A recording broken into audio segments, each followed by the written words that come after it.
Nagdilaab ang kainit sa championship sa NCAA Season 100 Beach Volleyball Tournament nga gipaygayon sa Subic Bay Freeport Zone.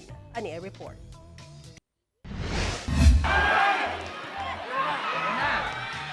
Emosyonal ang Letran Lady Knights human naka-3-peat o nakadaog og tulo ka sagunsong higayon sa NCAA Season 100 Beach Volleyball Tournament Women's Division nga gipahigayon sa Subic Bay Freeport Zone. Gipildi nila ang Lyceum Lady Pirates 2-1. Sabi lang po ng coach namin is magtiwala lang po kami sa teammates namin and kung ano po yung bibigay ni Lord, yun lang. Nahimong most valuable player si Gia Makilang nga mausay MVP last season. Hindi man ito luck lang na nanalo kami, pinaghirapan talaga namin. Sa men's division,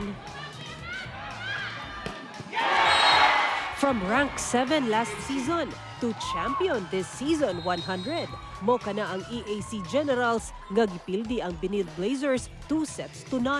Ang rookie nga si John Ruther Abor ang nahimong MVP ug si Paul Justin Sai ang Rookie of the Year sa men's division. Sa totoo lang po, super hirap po talaga. But as our coach said, wala naman po expectation sa amin since bago lang po kaming tandem. Ginawa lang po naming inspiration yung last season na nangyari po sa team namin. Sa juniors division, daog ang Arellano Braves dihang gipildi ang defending champion nga EAC Brigadiers 2-1.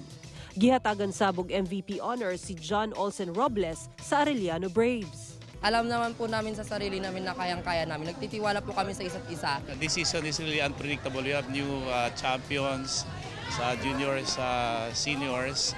And of course, women's very competitive almost. Ganda ng laban. The team's really prepared for this 100 season of the NCAA. Ang pipila sa mga nagdula sa beach volleyball, magdula sab sa NCAA Season 100 Indoor Volleyball nga magsugod sa February 20 sa San Sebastian Gym. Sara Hilomen Velasco, 1 Mindanao.